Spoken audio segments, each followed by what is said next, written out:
Et qui a effacé l'enfance de Jésus, la vérité cachée selon Spinoza. Savez-vous qu'il existe un mystère de plus de 2000 ans qui continue de troubler les plus grands historiens et théologiens du monde? Un mystère si dérangeant que certaines institutions préfèrent encore aujourd'hui maintenir le silence plutôt que d'affronter la vérité? Si vous aimez les histoires inspirantes et les révélations qui changent tout ce que vous pensiez savoir, n'oubliez pas de vous abonner à la chaîne pour ne rater aucun moment de ces découvertes extraordinaires. Et si vous regardez cette vidéo sur votre téléphone, un petit geste qui nous aide énormément à toucher plus de personnes. Appuyez sur ce petit bouton de partage. Dites-moi aussi en commentaire de quel pays vous nous regardez et à quelle heure vous découvrez cette vidéo. Mais revenons à notre mystère. Imaginez un instant que vous ouvriez les évangiles en cherchant à connaître l'enfance de celui qui a révolutionné l'histoire de l'humanité. Que trouvez-vous? Quelques lignes sur sa naissance, un épisode isolé à l'âge de 12 ans, puis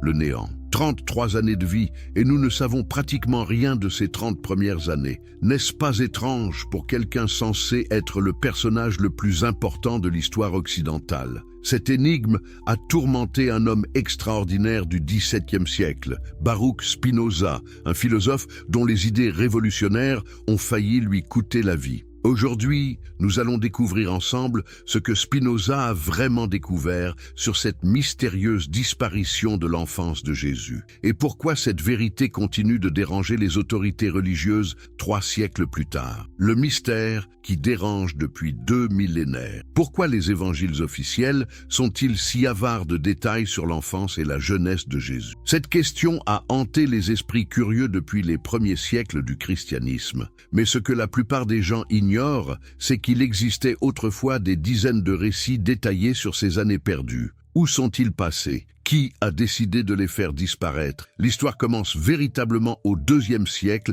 après J.C., lorsque les premières communautés chrétiennes possédaient une riche collection de textes relatant la vie du Christ. Parmi eux, l'évangile de l'enfance selon Thomas nous dépeint un Jésus enfant au pouvoir troublant. Ce texte, rédigé vers 150 après J.C., raconte comment le jeune Jésus, âgé de seulement 5 ans, façonne des oiseaux dans l'argile et leur donne vie d'un souffle. Mais il décrit aussi un enfant capable de colère. Quand un autre enfant détruit ses créations, Jésus le maudit et l'enfant meurt sur le champ. Ces récits vous paraissent-ils compatibles avec l'image du Christ que l'Église a voulu transmettre? Bien sûr que non, car comment expliquer aux fidèles qu'un enfant divin puisse tuer par colère? Comment justifier qu'un être parfait ait eu besoin d'apprendre à contrôler ses pouvoirs et ses émotions? Mais ce n'est pas tout. L'évangile du pseudo-Matthieu, datant du VIe siècle, nous raconte la fuite en Égypte de la Sainte Famille avec des détails stupéfiants. Selon ce texte, lors de leur voyage,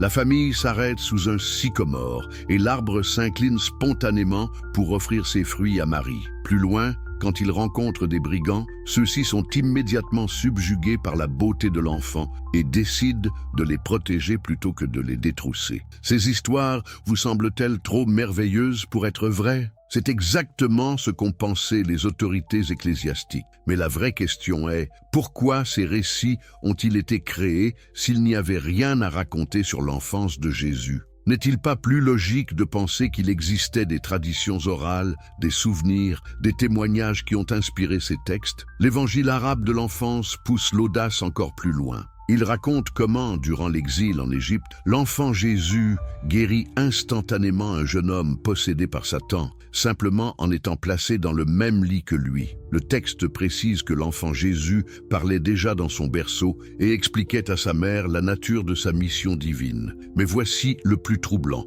Tous ces textes mentionnent des témoins, des noms, des lieux précis. L'évangile de l'enfance, selon Thomas, cite Joseph le charpentier, les voisins de Nazareth, même les maîtres d'école qui ont tenté d'instruire l'enfant prodige. Ces détails sont-ils tous inventés? Ou bien cachent-ils des vérités que certains ont préféré faire taire? La tradition copte, préservée en Égypte, conserve même la mémoire des lieux exacts où la Sainte Famille aurait séjourné. Le monastère de Deir al-Muharrak, dans la province d'Assiout, prétend abriter la grotte où Jésus a vécu 3 ans et 10 mois. Les moines y conservent encore des récits détaillés de cette période, transmis oralement depuis des siècles. Alors, comment expliquer que les évangiles canoniques, rédigés à la même époque, soient si silencieux sur ces années cruciales? Matthieu et Luc, qui sont les seuls à mentionner la naissance de Jésus, passent directement de la petite enfance à l'âge adulte. Marc et Jean commencent carrément leur récit avec le baptême de Jésus par Jean-Baptiste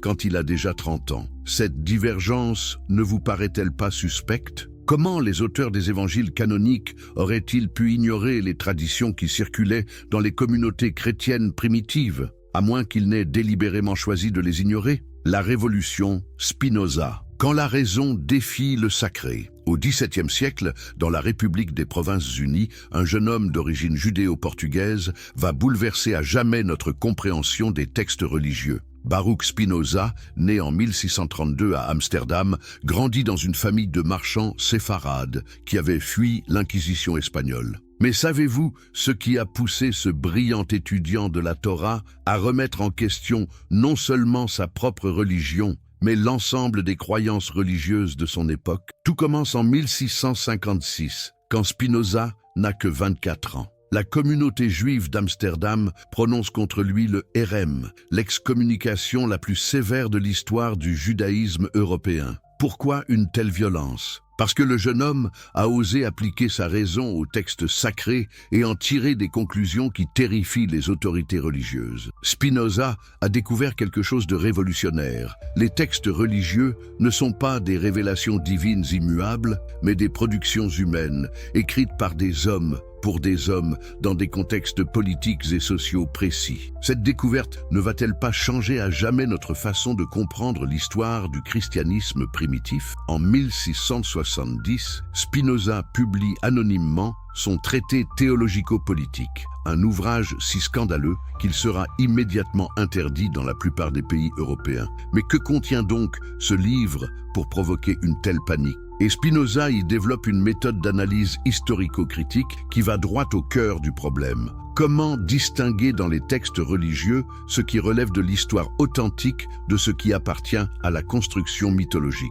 Sa méthode est d'une simplicité révolutionnaire. Spinoza propose d'étudier les textes sacrés exactement comme on étudie n'importe quel document historique, en analysant leur contexte de rédaction, leurs sources, leurs contradictions internes, leurs objectifs politiques. N'est-ce pas exactement ce que font aujourd'hui tous les historiens sérieux? Appliquée aux évangiles, cette méthode révèle des vérités stupéfiantes. Spinoza démontre que les 4 évangiles canoniques n'ont pas été rédigés par les apôtres eux-mêmes, mais par des communautés chrétiennes différentes, à des époques différentes, avec des objectifs théologiques et politiques différents. Cette découverte ne remet-elle pas en question l'authenticité de tout ce que nous croyons savoir sur Jésus? Mais Spinoza va plus loin. Il analyse minutieusement les silences des évangiles et y découvre une logique implacable. Pourquoi les évangélistes ont-ils choisi de passer sous silence l'enfance et la jeunesse de Jésus? Spinoza propose une explication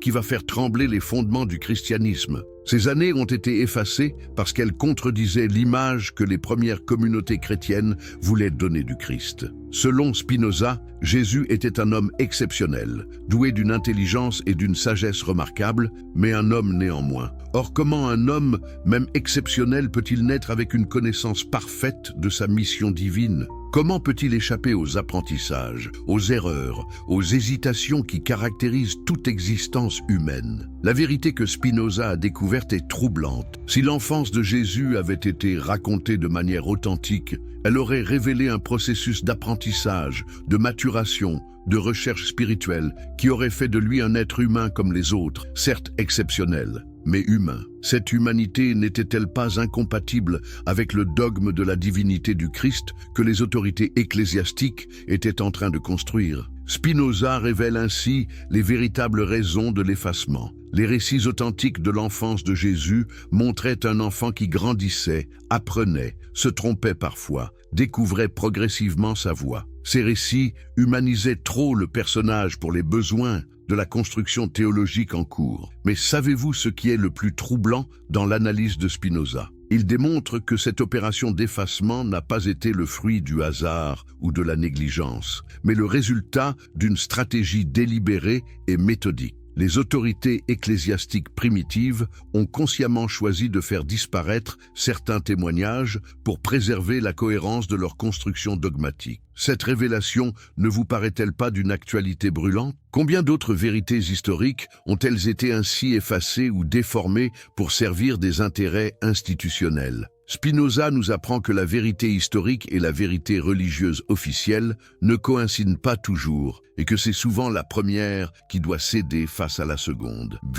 Les preuves cachées, ce que l'archéologie révèle. Pendant des siècles, les intuitions révolutionnaires de Spinoza sont restées des spéculations philosophiques. Mais que se passerait-il si l'archéologie moderne venait confirmer ses soupçons les plus audacieux? C'est exactement ce qui s'est produit au XXe siècle, avec des découvertes qui ont bouleversé notre compréhension du christianisme primitif. En décembre 1945, près de la ville de Nag Hammadi, en Haute-Égypte, un paysan nommé Mohamed Ali Al-Samman fait une découverte qui va révolutionner l'histoire du christianisme. En creusant pour récupérer du fertilisant naturel, il tombe sur une jarre de terre cuite contenant 13 codex de papyrus parfaitement conservés. Ces manuscrits, datant du IVe siècle, contiennent 52 textes gnostiques, dont plusieurs évangiles apocryphes qui racontent une version très différente de l'histoire du Christ. Mais savez-vous ce que ces textes révèlent sur l'enfance de Jésus?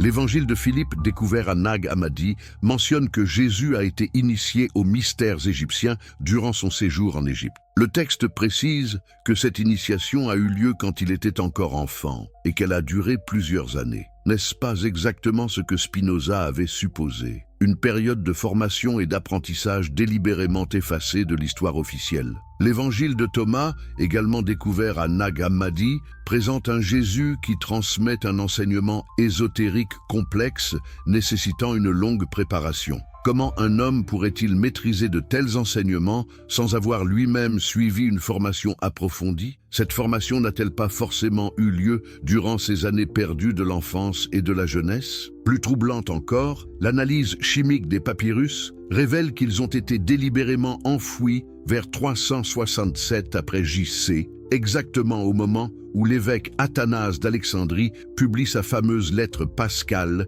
définissant le canon officiel du Nouveau Testament. Cette coïncidence ne vous paraît-elle pas suspecte? N'est-ce pas la preuve que certains textes ont été délibérément cachés pour préserver l'orthodoxie naissante? Mais les découvertes archéologiques ne s'arrêtent pas là. En 1886, des archéologues britanniques découvrent à Oxirrinc, en Égypte, des milliers de fragments de papyrus datant des premiers siècles de notre ère. Parmi eux, plusieurs contiennent des logia, des paroles attribuées à Jésus, qui ne figurent dans aucun évangile canonique. Certains de ces fragments mentionnent explicitement des épisodes de l'enfance du Christ, avec des détails qui confirment l'existence de traditions orales très anciennes. Le papyrus Oxirrinc 840, par exemple, contient un dialogue entre Jésus enfant et un scribe du temple, où l'enfant fait preuve d'une connaissance approfondie des textes sacrés, mais aussi de traditions ésotériques qui ne figurent pas dans la Bible hébraïque. Comment un enfant de Nazareth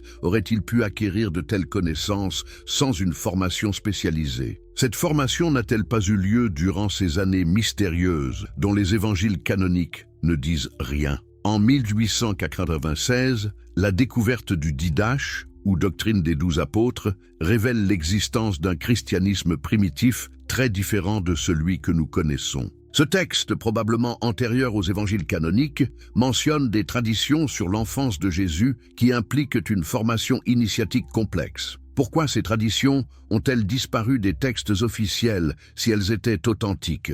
L'archéologie confirme également l'existence de contacts étroits entre les premières communautés chrétiennes et les écoles de sagesse grecques, égyptiennes et orientales. Les fouilles de Alexandrie ont révélé des manuscrits montrant que les chrétiens des premiers siècles étudiaient Platon, Aristote, mais aussi les textes hermétiques et les traditions orphiques.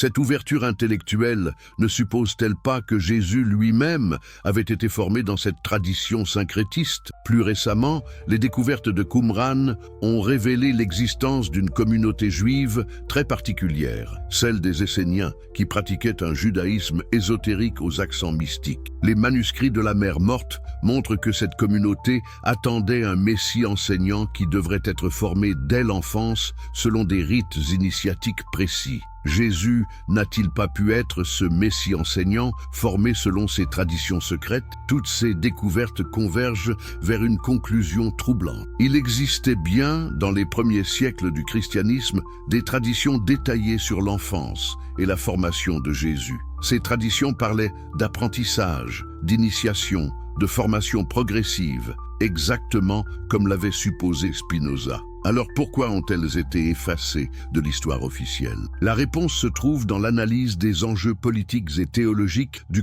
IVe siècle. Quand l'empereur Constantin légalise le christianisme en 313, puis quand Théodose en fait la religion officielle de l'Empire en 380, les autorités ecclésiastiques ont besoin d'une doctrine unifiée et simple, capable de s'imposer à des populations diverses. L'image d'un Jésus-Dieu, parfait dès sa naissance, omniscient et tout-puissant, sert mieux cet objectif que celle d'un homme exceptionnel ayant suivi une longue formation spirituelle. Mais cette simplification ne s'est-elle pas faite au prix de la vérité historique? Spinoza avait raison. L'effacement de l'enfance de Jésus n'est pas un accident de l'histoire, mais le résultat d'une stratégie délibérée visant à transformer un homme exceptionnel en divinité adorable. Cette transformation ne servait-elle pas avant tout les intérêts de ceux qui se présentaient comme les représentants de cette divinité sur terre? La vérité qui dérange. Implication pour notre époque. 3 siècles après Spinoza, ces intuitions révolutionnaires continuent de déranger les institutions religieuses. Mais pourquoi cette résistance? Qu'est-ce que la vérité sur l'enfance effacée de Jésus révèle de si troublant sur les mécanismes du pouvoir religieux? Et surtout, quelles leçons pouvons-nous en tirer pour comprendre notre époque? L'héritage intellectuel de Spinoza traverse les siècles et continue d'inspirer les chercheurs les plus audacieux. Au XIXe siècle, l'école critique allemande, avec des figures comme David Friedrich Strauss et Bruno Bauer, reprend et développe les intuitions spinozistes. Leurs recherches confirment que les évangiles sont des constructions théologiques tardives, très éloignées des faits historiques qu'ils prétendent rapporter. Mais savez-vous ce qui est le plus troublant dans cette filiation intellectuelle? Plus les outils de la recherche historique se perfectionnent, plus les intuitions de Spinoza se révèlent exactes. L'analyse linguistique des textes évangéliques montre qu'ils ont été rédigés en grec par des auteurs cultivés plusieurs décennies après les événements qu'ils racontent. Comment ces auteurs auraient-ils pu connaître les détails de l'enfance de Jésus s'ils n'avaient pas accès à des sources authentiques? L'absence de ces détails dans les évangiles canoniques prend alors tout son sens. Les évangélistes n'ont pas voulu raconter une enfance qu'ils ne connaissaient pas vraiment, ou bien ils ont délibérément choisi de taire des éléments qui ne correspondaient pas à leur projet théologique. Dans les deux cas, nous sommes face à une manipulation de l'information historique. Cette manipulation n'est-elle pas exactement ce que nous observons encore aujourd'hui dans d'autres domaines? Combien d'institutions contemporaines utilisent-elles les mêmes méthodes pour façonner l'opinion publique? Sélection de l'information, effacement des éléments gênants, construction de récits simplifiés qui servent leurs intérêts. L'analyse spinoziste révèle les mécanismes éternels du pouvoir institutionnel. Quand une institution veut asseoir son autorité, elle a besoin de figures légitimantes parfaites, sans faille, sans questionnement possible. Un Jésus qui aurait grandi, appris, douté, évolué, serait trop humain pour servir de fondement à une institution qui se prétend infaillible. C'est exactement ce que Spinoza avait compris. L'effacement de l'enfance de Jésus ne vise pas à protéger la dignité du Christ, mais à protéger l'autorité de ceux qui parlent en son nom. Un homme-Dieu qui a toujours tout su ne peut pas être remis en question. Un homme exceptionnel qui a appris et évolué peut inspirer d'autres hommes à suivre le même chemin d'évolution spirituelle. Cette différence n'est-elle pas cruciale? Dans le premier cas, nous avons affaire à une religion d'adoration et de soumission. Dans le second, à une spiritualité de développement personnel et de libération. Quel régime préfère les institutions qui vivent de l'autorité religieuse? Mais l'enseignement de Spinoza va plus loin encore. Il nous apprend que la vérité historique n'est jamais neutre. Elle sert toujours des intérêts, elle s'inscrit toujours dans des rapports de force. Ceux qui contrôlent l'information contrôlent la réalité sociale. L'effacement de l'enfance de Jésus est un exemple parfait de cette manipulation. en supprimant les éléments qui humanisaient le Christ. Les autorités ecclésiastiques ont créé une figure intouchable qui légitime leur propre pouvoir. Cette leçon ne résonne-t-elle pas étrangement avec notre époque ? À l'heure où l'information circule à la vitesse de la lumière, où les réseaux sociaux façonnent les opinions plus vite que jamais, les mécanismes révélés par Spinoza n'ont-ils pas pris une ampleur inédite? Les mêmes techniques d'effacement, de sélection, de construction narrative ne sont-elles pas utilisées quotidiennement par tous ceux qui veulent influencer l'opinion publique? Spinoza nous enseigne une vigilance essentielle. Face à toute information, face à tout récit officiel, nous devons nous demander qui a intérêt à nous le présenter sous cette forme. Quels éléments ont été sélectionnés? Quels autres ont été écartés? Dans quel but? Cette grille de lecture n'est-elle pas indispensable pour naviguer dans le monde contemporain? Mais la révolution spinoziste nous offre aussi une espérance extraordinaire. En démontrant que la vérité peut être retrouvée par l'exercice de la raison,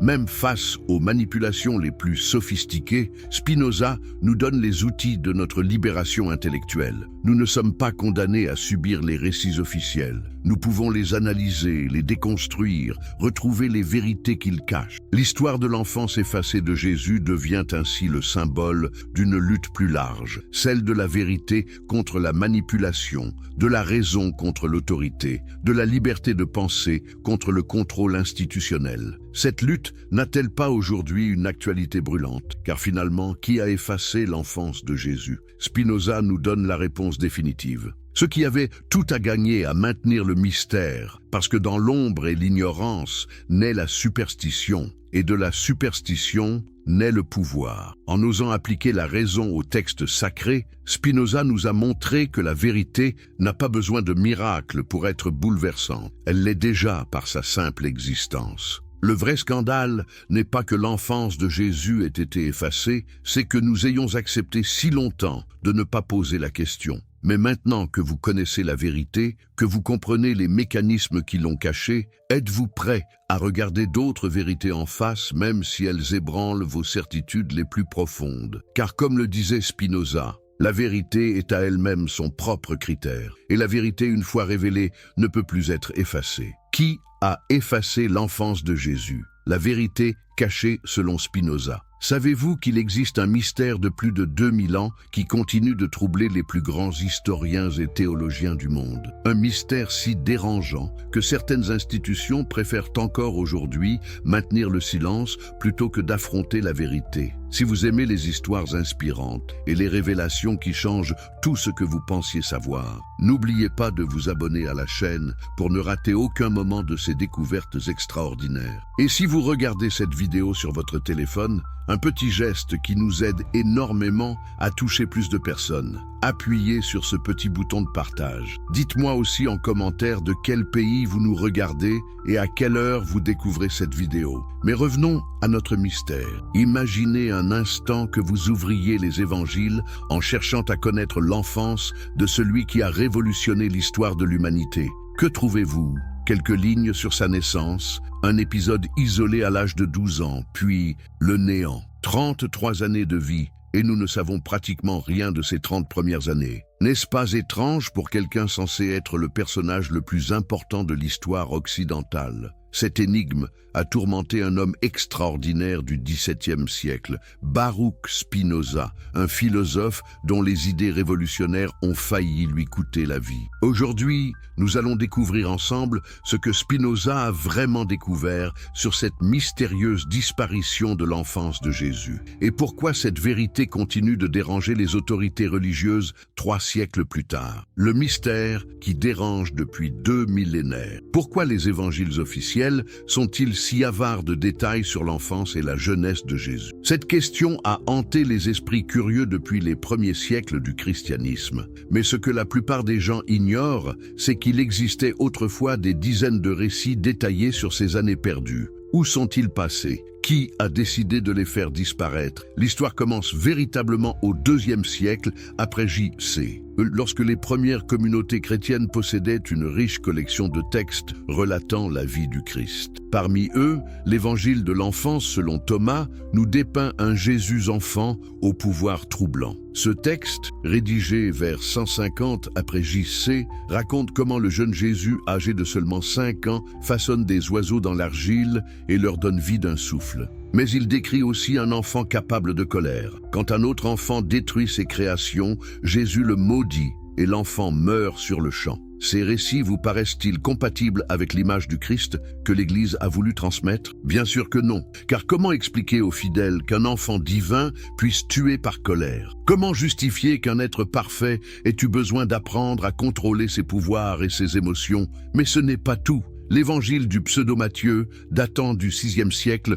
nous raconte la fuite en Égypte de la Sainte Famille avec des détails stupéfiants. Selon ce texte, lors de leur voyage, la famille s'arrête sous un sycomore et l'arbre s'incline spontanément pour offrir ses fruits à Marie. Plus loin, quand ils rencontrent des brigands, ceux-ci sont immédiatement subjugués par la beauté de l'enfant et décident de les protéger plutôt que de les détrousser. Ces histoires vous semblent-elles trop merveilleuses pour être vraies? C'est exactement ce qu'ont pensé les autorités ecclésiastiques. Mais la vraie question est, pourquoi ces récits ont-ils été créés s'il n'y avait rien à raconter sur l'enfance de Jésus? N'est-il pas plus logique de penser qu'il existait des traditions orales, des souvenirs, des témoignages qui ont inspiré ces textes? L'évangile arabe de l'enfance pousse l'audace encore plus loin. Il raconte comment, durant l'exil en Égypte, l'enfant Jésus guérit instantanément un jeune homme possédé par Satan, simplement en étant placé dans le même lit que lui. Le texte précise que l'enfant Jésus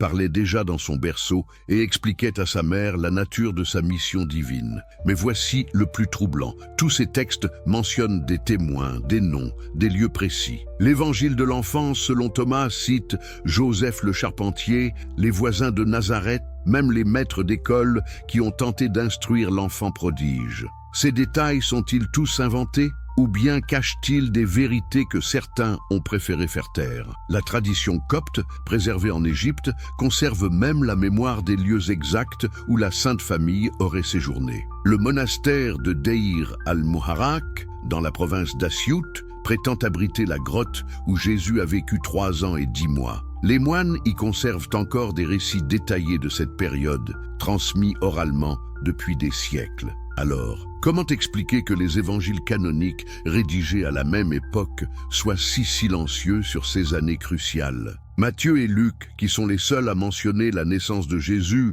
passent directement de la petite enfance à l'âge adulte. Marc et Jean commencent carrément leur récit avec le baptême de Jésus par Jean-Baptiste quand il a déjà 30 ans. Cette divergence ne vous paraît-elle pas suspecte? Comment les auteurs des évangiles canoniques auraient-ils pu ignorer les traditions qui circulaient dans les communautés chrétiennes primitives, à moins qu'ils n'aient délibérément choisi de les ignorer? La révolution Spinoza. Quand la raison défie le sacré. Au XVIIe siècle, dans la République des Provinces-Unies, un jeune homme d'origine judéo-portugaise va bouleverser à jamais notre compréhension des textes religieux. Baruch Spinoza, né en 1632 à Amsterdam, grandit dans une famille de marchands séfarades qui avaient fui l'Inquisition espagnole. Mais savez-vous ce qui a poussé ce brillant étudiant de la Torah à remettre en question non seulement sa propre religion, mais l'ensemble des croyances religieuses de son époque? Tout commence en 1656, quand Spinoza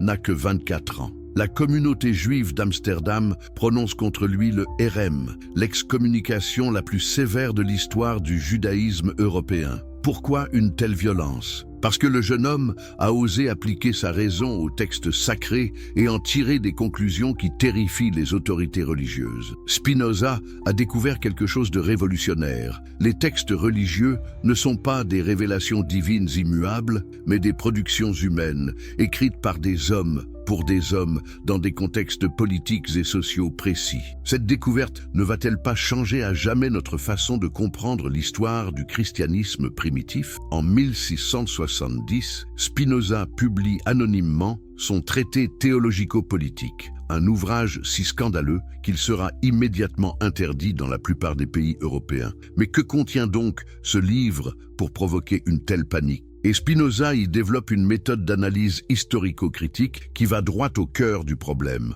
Comment distinguer dans les textes religieux ce qui relève de l'histoire authentique de ce qui appartient à la construction mythologique? Sa méthode est d'une simplicité révolutionnaire. Spinoza propose d'étudier les textes sacrés exactement comme on étudie n'importe quel document historique, en analysant leur contexte de rédaction, leurs sources, leurs contradictions internes, leurs objectifs politiques. N'est-ce pas exactement ce que font aujourd'hui tous les historiens sérieux? Appliquée aux évangiles, cette méthode révèle des vérités stupéfiantes. Spinoza démontre que les 4 évangiles canoniques n'ont pas été rédigés par les apôtres eux-mêmes, mais par des communautés chrétiennes différentes, à des époques différentes, avec des objectifs théologiques et politiques différents. Cette découverte ne remet-elle pas en question l'authenticité de tout ce que nous croyons savoir sur Jésus? Mais Spinoza va plus loin. Il analyse minutieusement les silences des évangiles et y découvre une logique implacable.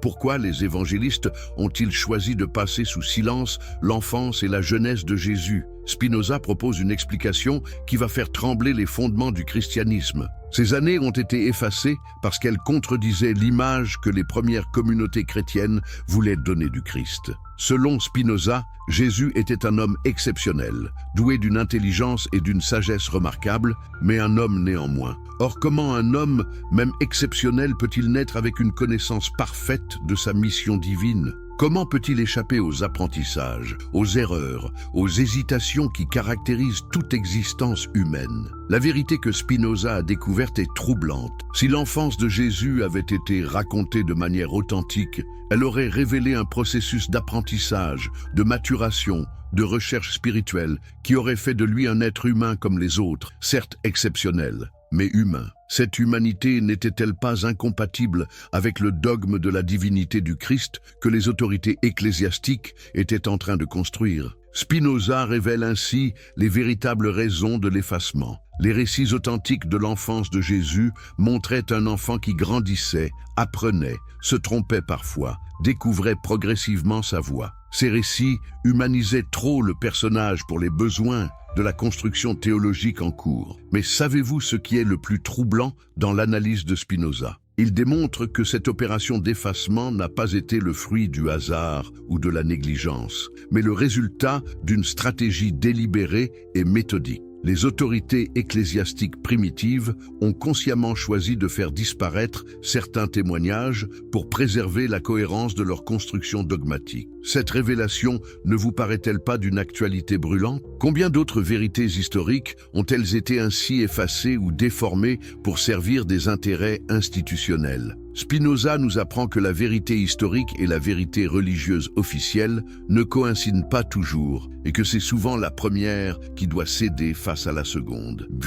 Les preuves cachées, ce que l'archéologie révèle. Pendant des siècles, les intuitions révolutionnaires de Spinoza sont restées des spéculations philosophiques. Mais que se passerait-il si l'archéologie moderne venait confirmer ses soupçons les plus audacieux? C'est exactement ce qui s'est produit au XXe siècle, avec des découvertes qui ont bouleversé notre compréhension du christianisme primitif. En décembre 1945, près de la ville de Nag Hammadi, en Haute-Égypte, un paysan nommé Mohamed Ali al-Samman fait une découverte qui va révolutionner l'histoire du christianisme. En creusant pour récupérer du fertilisant naturel, il tombe sur une jarre de terre cuite contenant 13 codex de papyrus parfaitement conservés. Ces manuscrits, datant du IVe siècle, contiennent 52 textes gnostiques, dont plusieurs évangiles apocryphes qui racontent une version très différente de l'histoire du Christ. Mais savez-vous ce que ces textes révèlent sur l'enfance de Jésus? L'évangile de Philippe, découvert à Nag Hammadi, mentionne que Jésus a été initié aux mystères égyptiens durant son séjour en Égypte. Le texte précise que cette initiation a eu lieu quand il était encore enfant et qu'elle a duré plusieurs années. N'est-ce pas exactement ce que Spinoza avait supposé? Une période de formation et d'apprentissage délibérément effacée de l'histoire officielle. L'évangile de Thomas, également découvert à Nag Hammadi, présente un Jésus qui transmet un enseignement ésotérique complexe nécessitant une longue préparation. Comment un homme pourrait-il maîtriser de tels enseignements sans avoir lui-même suivi une formation approfondie? Cette formation n'a-t-elle pas forcément eu lieu durant ces années perdues de l'enfance et de la jeunesse? Plus troublante encore, l'analyse chimique des papyrus révèle qu'ils ont été délibérément enfouis vers 367 après J.C., exactement au moment où l'évêque Athanase d'Alexandrie publie sa fameuse lettre pascale définissant le canon officiel du Nouveau Testament. Cette coïncidence ne vous paraît-elle pas suspecte? N'est-ce pas la preuve que certains textes ont été délibérément cachés pour préserver l'orthodoxie naissante? Mais les découvertes archéologiques ne s'arrêtent pas là. En 1886, des archéologues britanniques découvrent à Oxyrhynque, en Égypte, des milliers de fragments de papyrus datant des premiers siècles de notre ère. Parmi eux, plusieurs contiennent des logia, des paroles attribuées à Jésus, qui ne figurent dans aucun évangile canonique. Certains de ces fragments mentionnent explicitement des épisodes de l'enfance du Christ, avec des détails qui confirment l'existence de traditions orales très anciennes. Le papyrus Oxyrhynque 840, par exemple, contient un dialogue entre Jésus enfant et un scribe du temple, où l'enfant fait preuve d'une connaissance approfondie des textes sacrés, mais aussi de traditions ésotériques qui ne figurent pas dans la Bible hébraïque. Comment un enfant de Nazareth aurait-il pu acquérir de telles connaissances sans une formation spécialisée? Cette formation n'a-t-elle pas eu lieu durant ces années mystérieuses dont les évangiles canoniques ne disent rien? En 1896, la découverte du Didache, ou doctrine des 12 apôtres, révèle l'existence d'un christianisme primitif très différent de celui que nous connaissons. Ce texte, probablement antérieur aux évangiles canoniques, mentionne des traditions sur l'enfance de Jésus qui impliquent une formation initiatique complexe. Pourquoi ces traditions ont-elles disparu des textes officiels si elles étaient authentiques? L'archéologie confirme également l'existence de contacts étroits entre les premières communautés chrétiennes et les écoles de sagesse grecques, égyptiennes et orientales. Les fouilles de Alexandrie ont révélé des manuscrits montrant que les chrétiens des premiers siècles étudiaient Platon, Aristote, mais aussi les textes hermétiques et les traditions orphiques. Cette ouverture intellectuelle ne suppose-t-elle pas que Jésus lui-même avait été formé dans cette tradition syncrétiste? Plus récemment, les découvertes de Qumran ont révélé l'existence d'une communauté juive très particulière, celle des Esséniens, qui pratiquaient un judaïsme ésotérique aux accents mystiques. Les manuscrits de la mer Morte montrent que cette communauté attendait un messie enseignant qui devrait être formé dès l'enfance selon des rites initiatiques précis. Jésus n'a-t-il pas pu être ce messie enseignant formé selon ces traditions secrètes? Toutes ces découvertes convergent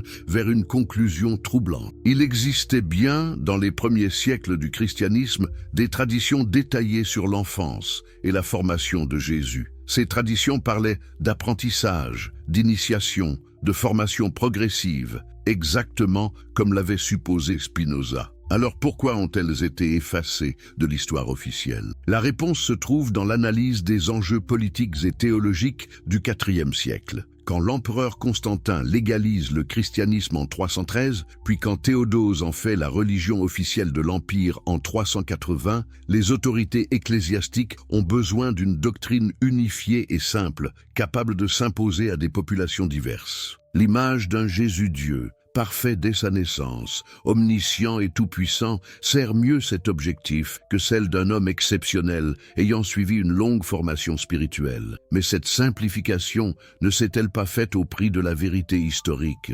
Spinoza avait raison. L'effacement de l'enfance de Jésus n'est pas un accident de l'histoire, mais le résultat d'une stratégie délibérée visant à transformer un homme exceptionnel en divinité adorable. Cette transformation ne servait-elle pas avant tout les intérêts de ceux qui se présentaient comme les représentants de cette divinité sur terre? La vérité qui dérange. Implication pour notre époque. 3 siècles après Spinoza, ses intuitions révolutionnaires continuent de déranger les institutions religieuses. Mais pourquoi cette résistance? Qu'est-ce que la vérité sur l'enfance effacée de Jésus révèle de si troublant sur les mécanismes du pouvoir religieux? Et surtout, quelles leçons pouvons-nous en tirer pour comprendre notre époque? L'héritage intellectuel de Spinoza traverse les siècles et continue d'inspirer les chercheurs les plus audacieux. Au XIXe siècle, l'école critique allemande, avec des figures comme David Friedrich Strauss et Bruno Bauer, reprend et développe les intuitions spinozistes.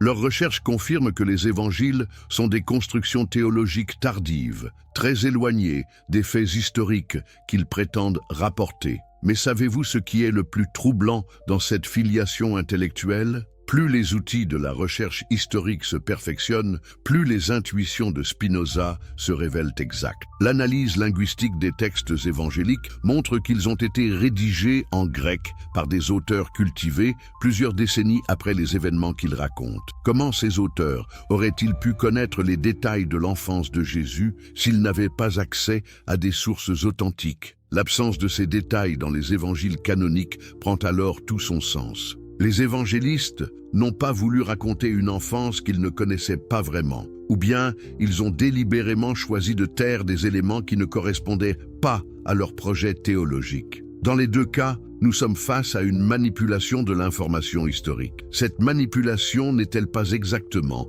ce que nous observons encore aujourd'hui dans d'autres domaines? Combien d'institutions contemporaines utilisent-elles les mêmes méthodes pour façonner l'opinion publique? Sélection de l'information, effacement des éléments gênants, construction de récits simplifiés qui servent leurs intérêts. L'analyse spinoziste révèle les mécanismes éternels du pouvoir institutionnel. Quand une institution veut asseoir son autorité, elle a besoin de figures légitimantes parfaites, sans faille, sans questionnement possible. Un Jésus qui aurait grandi, appris, douté, évolué, serait trop humain pour servir de fondement à une institution qui se prétend infaillible. C'est exactement ce que Spinoza avait compris. L'effacement de l'enfance de Jésus ne vise pas à protéger la dignité du Christ, mais à protéger l'autorité de ceux qui parlent en son nom. Un homme-Dieu qui a toujours tout su ne peut pas être remis en question. Un homme exceptionnel qui a appris et évolué peut inspirer d'autres hommes à suivre le même chemin d'évolution spirituelle.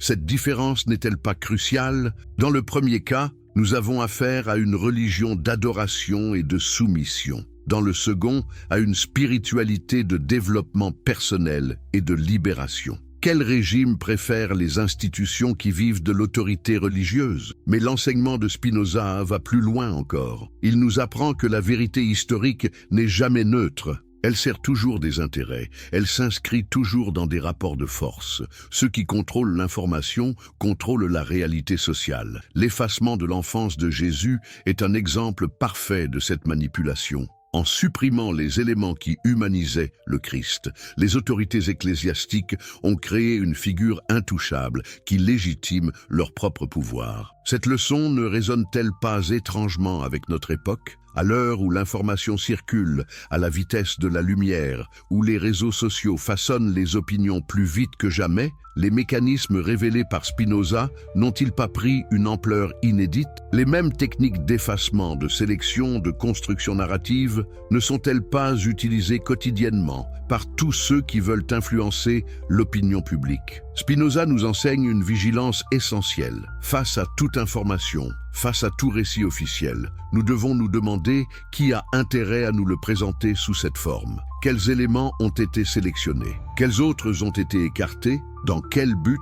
Cette grille de lecture n'est-elle pas indispensable pour naviguer dans le monde contemporain? Mais la révolution spinoziste nous offre aussi une espérance extraordinaire. En démontrant que la vérité peut être retrouvée par l'exercice de la raison, même face aux manipulations les plus sophistiquées, Spinoza nous donne les outils de notre libération intellectuelle. Nous ne sommes pas condamnés à subir les récits officiels. Nous pouvons les analyser, les déconstruire, retrouver les vérités qu'ils cachent. L'histoire de l'enfance effacée de Jésus devient ainsi le symbole d'une lutte plus large, celle de la vérité contre la manipulation, de la raison contre l'autorité, de la liberté de penser contre le contrôle institutionnel. Cette lutte n'a-t-elle pas aujourd'hui une actualité brûlante? Car finalement, qui a effacé l'enfance de Jésus? Spinoza nous donne la réponse définitive. Ceux qui avaient tout à gagner à maintenir le mystère, parce que dans l'ombre et l'ignorance naît la superstition, et de la superstition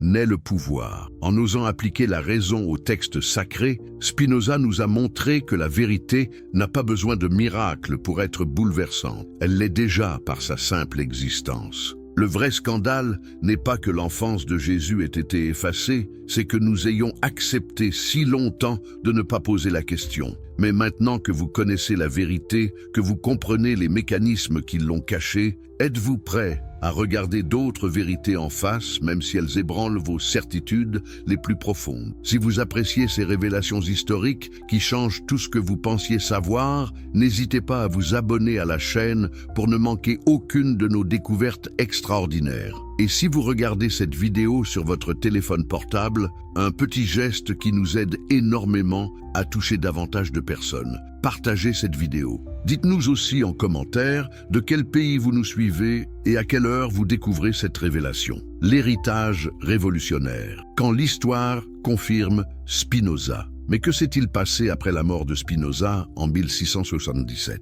Comment ces idées révolutionnaires ont-elles survécu à la persécution et à l'interdiction? Et surtout, comment l'évolution de la recherche historique moderne a-t-elle confirmé de manière stupéfiante les intuitions de ce génie incompris? L'histoire de cette transmission clandestine est elle-même fascinante. Pierre Bayle, le grand érudit français, fut l'un des premiers à oser citer Spinoza dans son dictionnaire historique et critique de 1697. Mais savez-vous dans quelle précaution rhétorique il devait enrober ses références? Bayle présentait les idées spinozistes comme des erreurs dangereuses, tout en exposant leur logique avec une précision qui révélait sa propre fascination. N'était-ce pas là la stratégie subtile d'un homme qui voulait transmettre des idées interdites sans s'exposer lui-même à la persécution? Cette transmission souterraine va prendre une ampleur extraordinaire au siècle des Lumières. Voltaire, dans son dictionnaire philosophique, reprend sans le citer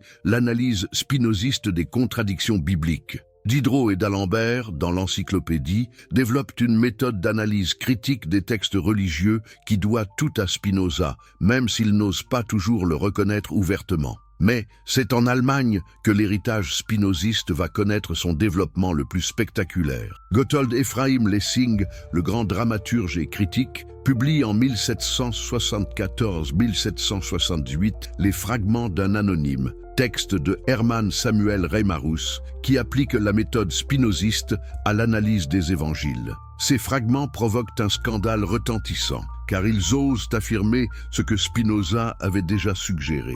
Jésus n'avait jamais prétendu être le Messie divin que présente la tradition chrétienne. Reimarus va plus loin encore dans l'analyse des silences évangéliques. Selon lui, l'absence de récit sur l'enfance de Jésus s'explique par le fait que cette enfance était parfaitement ordinaire, celle d'un jeune juif pieux de Galilée qui n'avait rien de particulièrement remarquable. Ce n'est qu'après sa mort, selon Reimarus, que ses disciples ont progressivement transformé leur maître en figure divine, inventant au passage les récits miraculeux de sa naissance et de sa jeunesse. Cette hypothèse ne vous paraît-elle pas d'une logique implacable? Si Jésus avait vraiment accompli des prodiges dès son enfance, comment expliquer que personne dans sa région natale ne l'ait reconnu comme un être exceptionnel quand il a commencé sa prédication? L'évangile de Marc nous rapporte même cette parole significative des habitants de Nazareth. N'est-ce pas là le charpentier, le fils de Marie? Cette familiarité désinvolte ne prouve-t-elle pas que l'enfance de Jésus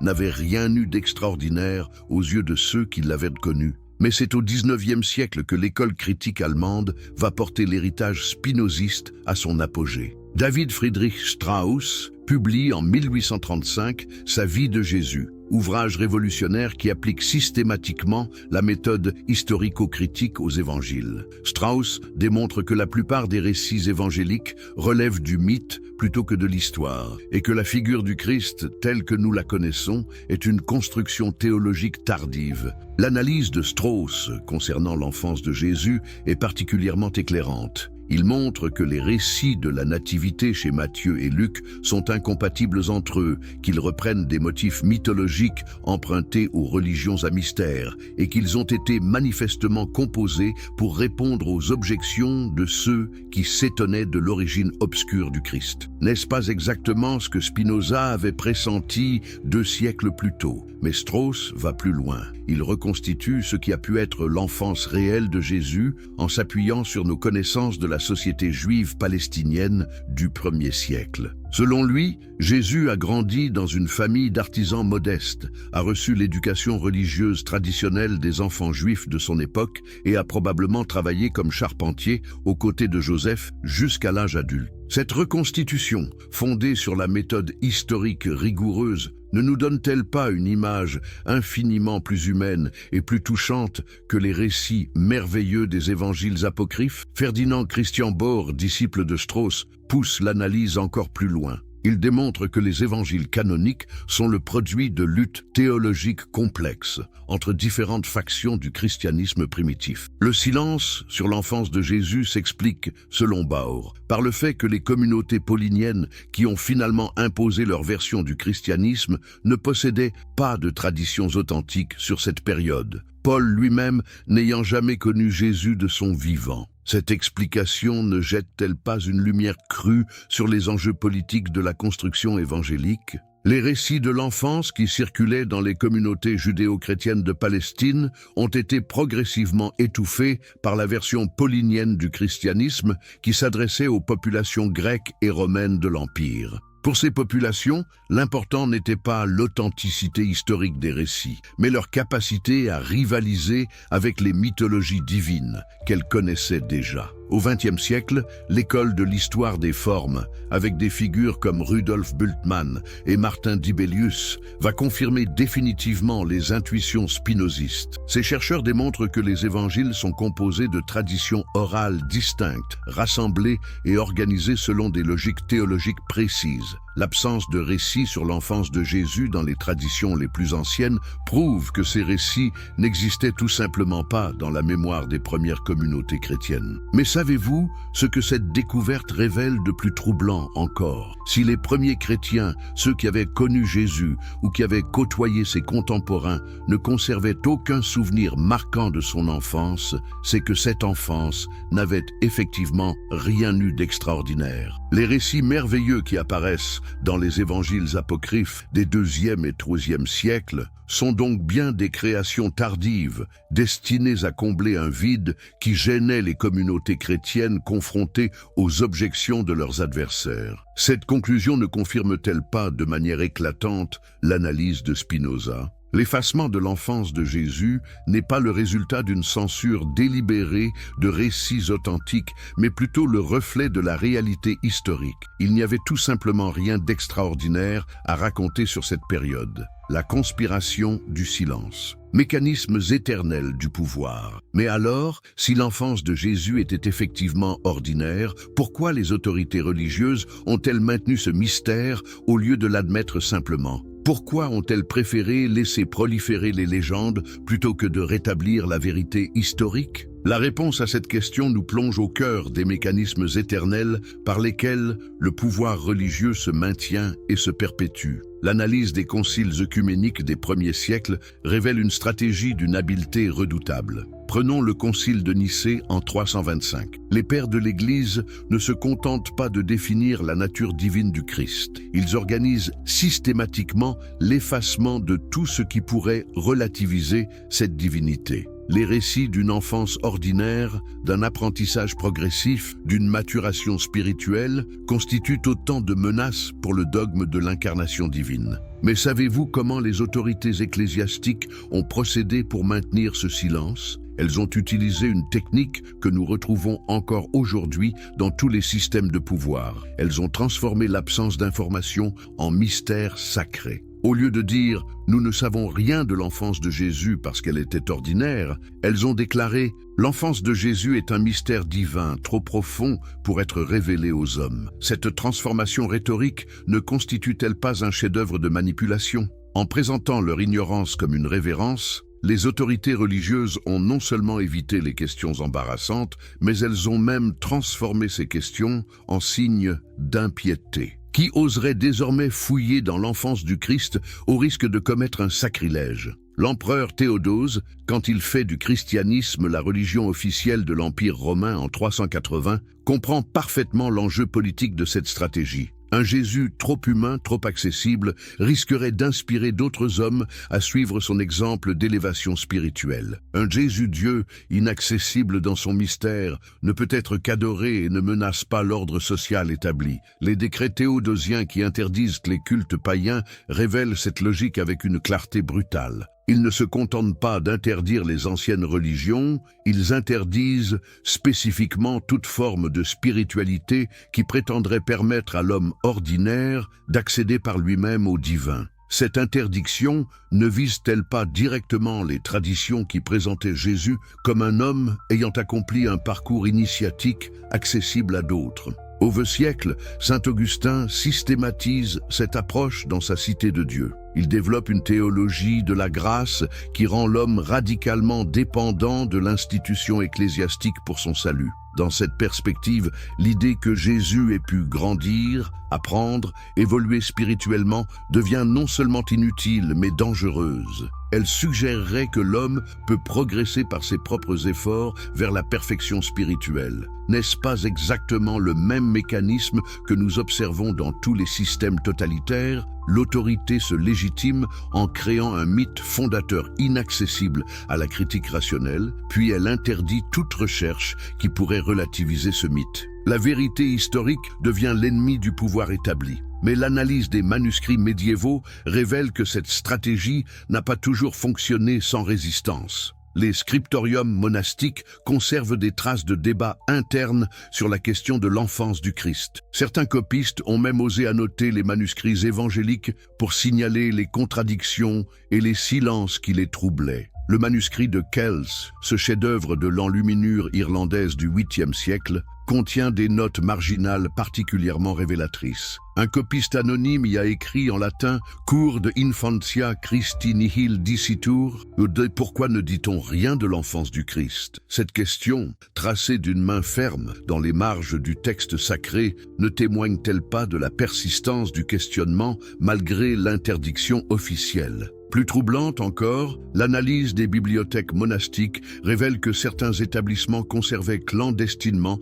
des copies d'évangiles apocryphes, malgré leur interdiction officielle. Le monastère de Saint-Gall, en Suisse, possédait ainsi une version complète de l'évangile de l'enfance selon Thomas, soigneusement dissimulée dans une reliure factice qui la faisait passer pour un commentaire patristique anodin. Cette résistance souterraine ne prouve-t-elle pas que la vérité sur l'enfance de Jésus continuait de troubler les consciences les plus pieuses? Même les moines les plus soumis à l'autorité ecclésiastique ne pouvaient s'empêcher de s'interroger sur ces zones d'ombre de l'histoire sainte. L'Inquisition médiévale, quand elle se met en place au XIIIe siècle, révèle l'ampleur de cette inquiétude institutionnelle. Les manuels des inquisiteurs, comme celui de Bernard Guy, consacrent des sections entières aux hérétiques qui osent poser des questions sur l'enfance du Christ. Ces questions sont systématiquement assimilées à des doutes sur la divinité du Christ, passible du bûcher. N'est-il pas révélateur que l'institution ecclésiastique ait éprouvé le besoin de créer un appareil répressif spécialement destiné à étouffer ce type de questionnement? Cette violence institutionnelle ne trahit-elle pas la faiblesse du dogme officiel face à la curiosité rationnelle? L'explosion moderne. Quand la science confirme l'intuition, mais c'est à l'époque moderne que l'héritage spinoziste va connaître sa revanche la plus éclatante. Les progrès de l'archéologie, de la linguistique, de l'histoire comparée des religions vont confirmer de manière spectaculaire les intuitions du philosophe hollandais. Comment les autorités religieuses contemporaines réagissent-elles face à ces confirmations scientifiques de ce qu'elles ont nié pendant des siècles? Les découvertes de Qumran, à partir de 1947, révolutionnent notre compréhension du judaïsme palestinien du 1er siècle. Les manuscrits de la mer Morte nous montrent une société juive infiniment plus diverse et plus complexe que ne le laissaient supposer les sources traditionnelles. Plusieurs sectes juives pratiquaient des formes d'initiation spirituelle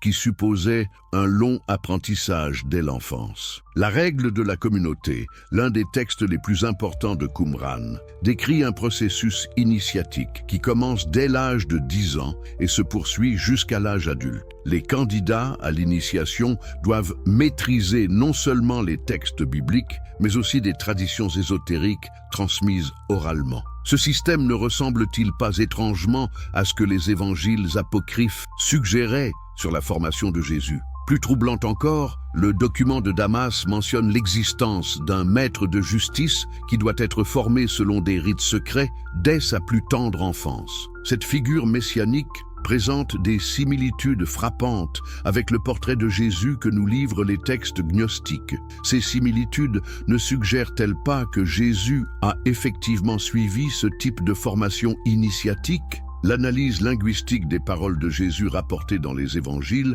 confirme cette hypothèse. Joachim Jeremias, le grand spécialiste allemand du judaïsme palestinien, a démontré que certaines expressions attribuées au Christ trahissent une connaissance approfondie des techniques d'enseignement rabbinique les plus sophistiquées. Comment un simple charpentier de Nazareth aurait-il pu maîtriser ces techniques sans avoir suivi une formation spécialisée? Plus récemment, les travaux de Geza Verme sur le Jésus historique ont révélé que le titre de rabbi appliqué à Jésus dans les évangiles n'était pas une simple marque de respect, mais un titre technique qui supposait une formation longue et rigoureuse. À l'époque de Jésus, on ne devenait rabbi qu'après avoir étudié pendant des années auprès d'un maître reconnu. Cette formation ne commençait-elle pas nécessairement dès l'enfance? L'archéologie de la Palestine antique apporte elle aussi ses confirmations troublantes. Les fouilles de Séphoris, la grande ville hellénistique située à quelques kilomètres de Nazareth,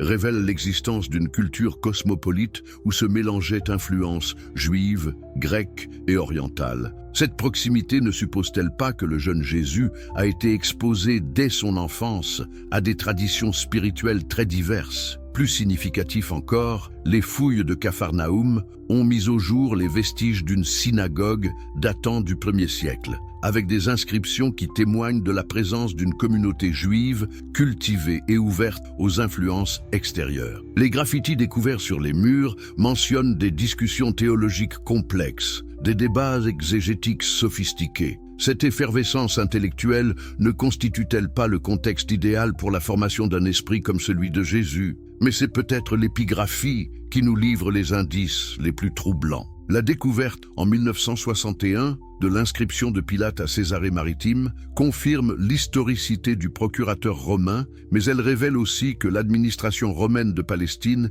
était parfaitement au courant des mouvements messianiques juifs de l'époque. Cette surveillance ne suppose-t-elle pas que ces mouvements avaient des structures organisées, des réseaux de formation, des traditions initiatiques? L'analyse des ossements découverts en 1968 dans une tombe de Givat HaMiftar, près de Jérusalem, confirme les descriptions évangéliques de la crucifixion, mais elle révèle aussi que ce mode d'exécution était réservé aux agitateurs politiques les plus dangereux. Cette révélation ne suggère-t-elle pas que Jésus était perçu par les autorités romaines comme le leader d'un mouvement organisé, formé selon des traditions précises? Toutes ces découvertes convergent vers une conclusion stupéfiante. Loin d'être un prédicateur improvisé surgissant de nulle part, Jésus apparaît comme le produit d'une formation longue et sophistiquée, commencée dès l'enfance dans le cadre de traditions spirituelles juives très élaborées. Cette formation expliquerait à la fois sa maîtrise exceptionnelle des Écritures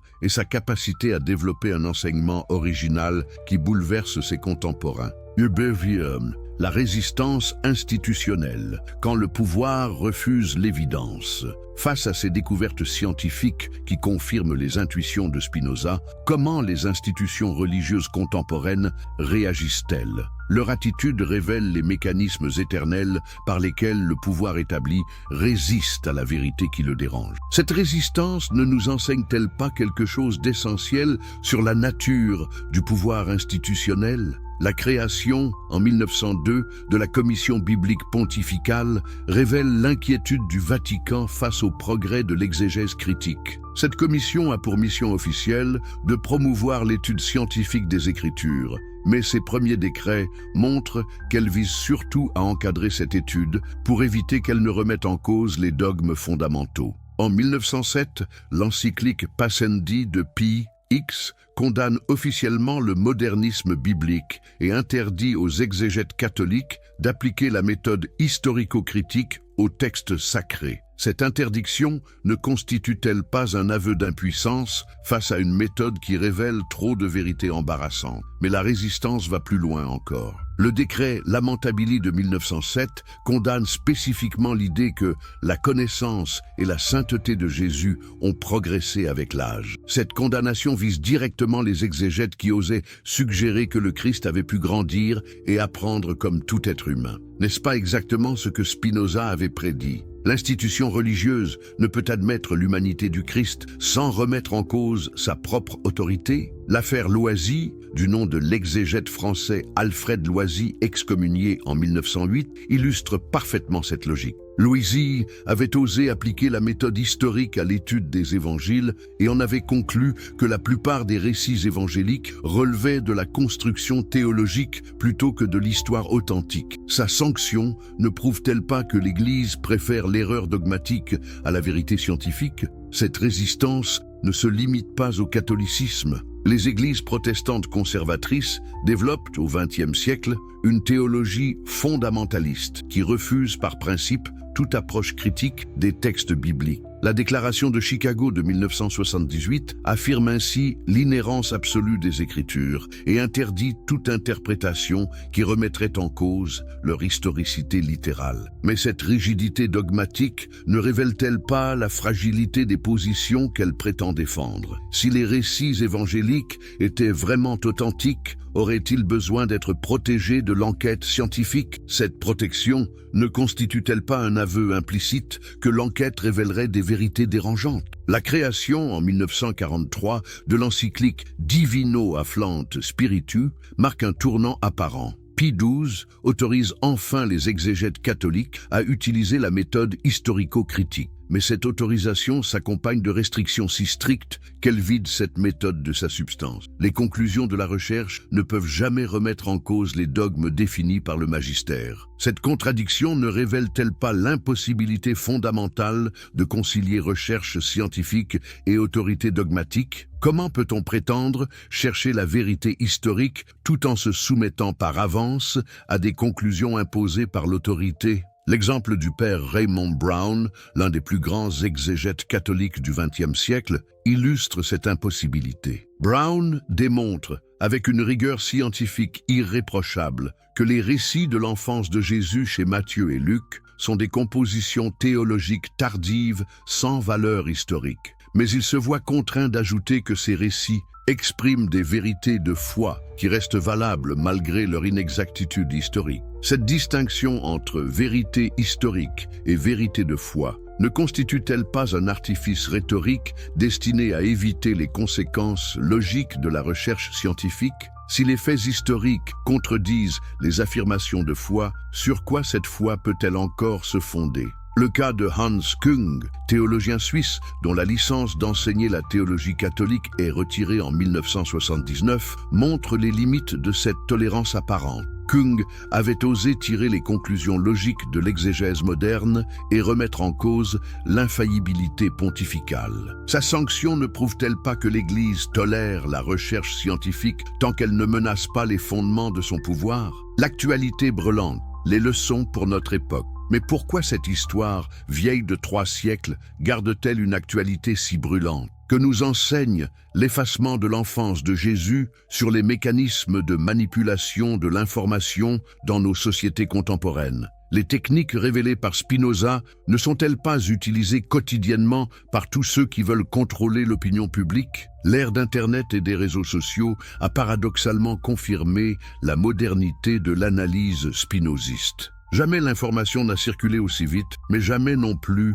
les techniques de manipulation n'ont été aussi sophistiquées. Les mêmes mécanismes d'effacement, de sélection, de construction narrative que Spinoza avait identifiées dans les textes religieux opèrent aujourd'hui à une échelle planétaire. Prenons l'exemple des fake news. Comment fonctionnent-elles? Exactement comme l'effacement de l'enfance de Jésus. On supprime les informations gênantes, on crée des récits simplifiés qui servent des intérêts particuliers. On présente ces récits comme des vérités indiscutables et on disqualifie par avance toute tentative de vérification critique. N'est-ce pas exactement la stratégie que Spinoza avait analysée au XVIIe siècle? Les algorithmes des réseaux sociaux reproduisent à une échelle industrielle les mécanismes de sélection de l'information que pratiquaient les autorités ecclésiastiques primitives. Ils ne nous montrent que les informations qui confirment nos croyances préexistantes, créant des bulles de filtre qui fonctionnent exactement comme les doctrines religieuses fermées. Elles nous protègent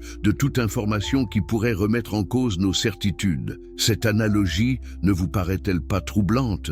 Les géants du numérique ne jouent-ils pas aujourd'hui le même rôle que les institutions religieuses d'autrefois? Ils contrôlent l'accès à l'information, façonnent nos représentations du réel et nous maintiennent dans une dépendance confortable qui nous évite l'effort de penser par nous-mêmes. L'analyse spinoziste nous donne les clés pour comprendre ces nouveaux mécanismes de domination. Quand Facebook ou Google sélectionnent les informations qui nous parviennent, ils ne le font pas par hasard. Ils servent des intérêts économiques et politiques précis. Leurs algorithmes ne sont pas neutres. Ils véhiculent des visions du monde, des hiérarchies de valeurs, des objectifs de pouvoir. Mais la leçon la plus importante de Spinoza concerne peut-être notre responsabilité individuelle face à ces manipulations. Le philosophe hollandais nous enseigne que nous ne sommes pas condamnés à subir les récits officiels. Nous avons les moyens intellectuels de les analyser, de les déconstruire, de retrouver les vérités qu'ils cachent. Cette capacité critique n'est-elle pas plus nécessaire que jamais à l'époque d'Internet? Face au déluge d'informations contradictoires qui nous submergent quotidiennement, nous avons besoin plus que jamais de la méthode spinoziste. Nous demander systématiquement qui a intérêt à nous présenter telle information sous telle forme, quels éléments ont été sélectionnés, quels autres ont été écartés, dans quel but. Cette vigilance critique ne doit-elle pas s'exercer aussi sur nos propres croyances? Combien de nos certitudes les plus chères résisteraient-elles à un examen rigoureux selon la méthode spinoziste? Combien de nos évidences ne sont-elles que des constructions idéologiques qui servent des intérêts que nous ne voulons pas voir? L'affaire de l'enfance effacée de Jésus devient ainsi le symbole d'une lutte plus large et plus actuelle que jamais, celle de la vérité contre la manipulation, de la raison contre l'autorité, de la liberté de penser contre le contrôle institutionnel. Cette lutte traverse les siècles et prend aujourd'hui des formes nouvelles, mais elle reste fondamentalement la même. Car finalement, qui a effacé l'enfance de Jésus? Spinoza nous donne la réponse définitive. Ceux qui avaient tout à gagner à maintenir le mystère, parce que dans l'ombre et l'ignorance naît la superstition, et de la superstition naît le pouvoir.